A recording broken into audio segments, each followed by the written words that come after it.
Hey everyone, and welcome to this explainer. I am absolutely thrilled you're here today because we're going to go on a genuinely fascinating journey.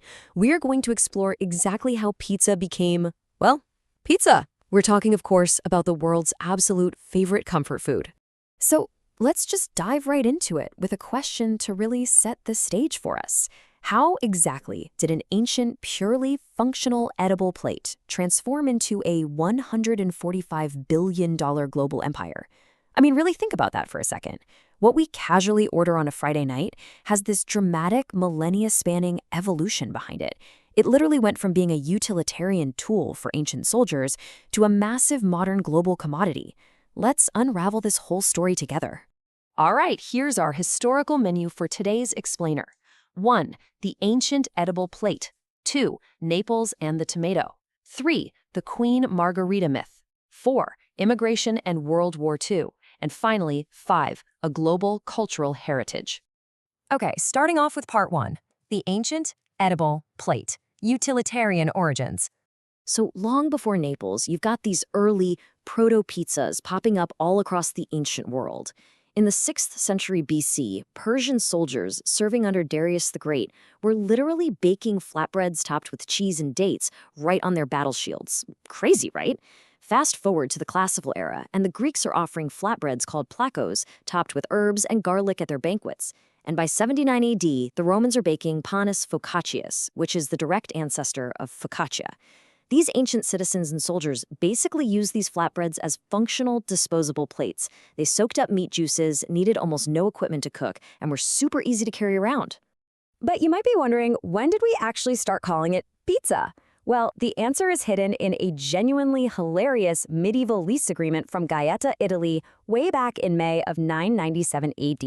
Get this, a tenant agreed to pay the local bishop a rent of a pork shoulder, some kidneys, a couple of chickens, and 24 pizzas a year. No joke.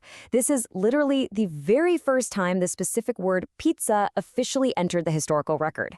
It proves that by the turn of the first millennium, pizza was already a highly valued commodity. Moving on to part 2, Naples and the tomato, the crucible of modern pizza.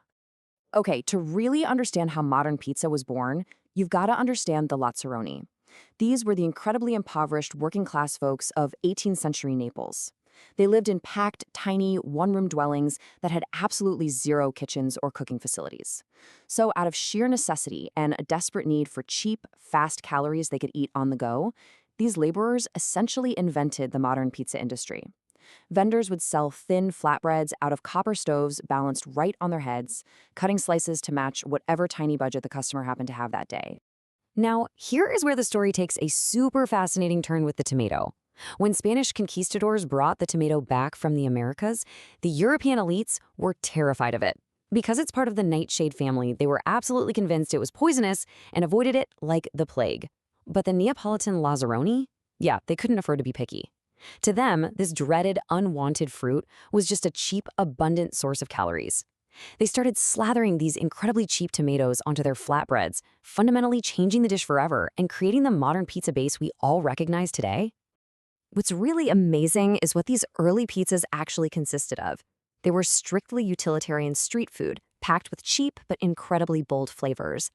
The oldest named pizza is the mastinicola, topped with lard, goat cheese, basil, and pepper. Then, around 1734, we get the famous marinara, topped with tomato, garlic, oregano, and oil. And actually, fun fact here, the marinara did not have seafood on it, contrary to what a lot of people think. It was named that because it was heavily favored by returning sailors or seafarers, since those specific ingredients naturally resisted spoiling on long ocean trips. Let's hit part 3, the Queen Margherita myth, royal legend versus historical reality.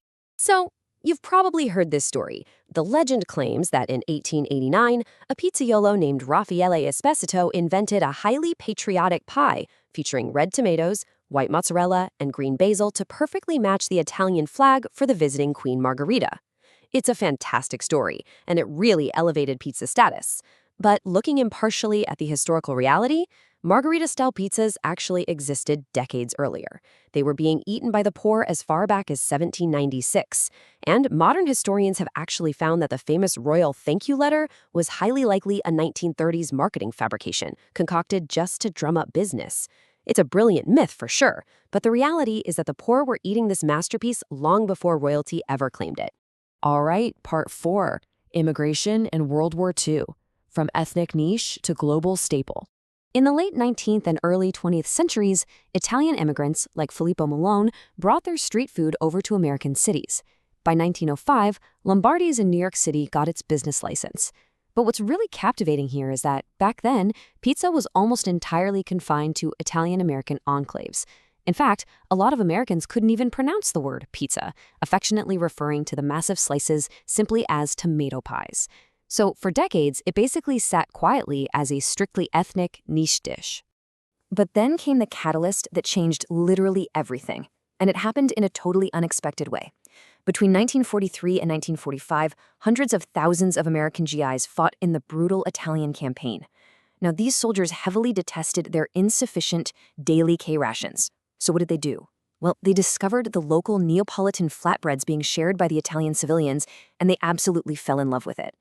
The brutal realities of World War II inadvertently caused a massive culinary exchange, and when those troops finally returned home, they brought an insatiable demand for authentic pizza right back with them. A 5,000% increase. No, seriously, that is how much oregano sales skyrocketed in the United States between 1948 and 1956. This single, mind-blowing statistic proves just how desperately those returning GIs wanted to recreate those authentic Italian flavors back home. The demand was suddenly just absolutely through the roof. So to feed this booming post-war demand, technology had to adapt. And fast. In 1945, a returning veteran named Ira Nevin invented the gas-fired ceramic deck pizza oven. This was a total game changer. It replaced the traditional, super slow brick and coal setups. This new Baker's Pride oven made mass production economically feasible. And that technological leap, it directly sparked the rise of the massive global franchises we know today, like Pizza Hut in 1958 and Domino's in 1960. Which brings us to our final section, Part 5. A global cultural heritage, protecting the authentic craft. As a direct result of that post-war boom, the global pizza market today is worth an estimated $145 billion. It is just an absolutely staggering scale for a dish that started as a cheap, functional flatbread for the impoverished lazzaroni. But because of this massive worldwide commercialization, true Neapolitans decided they needed to step in and protect their historical craft. In 1984, they formed the AVPN, establishing some shockingly strict rules to legally call a pie a true Neapolitan pizza. You can't just use any oven, folks. It must be a wood-fired brick dome. It has to be blazing hot, exactly 905 degrees Fahrenheit. And because of that extreme heat, the bake time is literally just 60 to 90 seconds. Also, the ingredients are strictly regulated. You must use San Marzano tomatoes and fresh mozzarella. They basically codified this humble street food just to save its soul. And you know what? These strict regulations worked beautifully. They successfully elevated a cheap street food meant for the poor into a legally protected masterpiece. In 1997, it became an official standard in Naples. By 2004, the European Union officially granted it traditional specialty guaranteed status. And the ultimate crown? In 2017, the art of the Neapolitan pizzaiolo was officially inscribed on the UNESCO Intangible Cultural Heritage List. Absolutely incredible. So I want to leave you with this provocative thought as we wrap up. Next time you grab a quick slice on a Friday night, ask yourself, are you just eating a cheap street food? Or are you actually biting into a piece of codified global history? From ancient Persian shields to the impoverished streets of Naples, through the battlefields of World War II and into the ovens of global franchises, the story of how pizza became pizza is nothing short of incredible. Thank you so much for joining me on this explainer, and I really hope you never look at your favorite slice the exact same way again.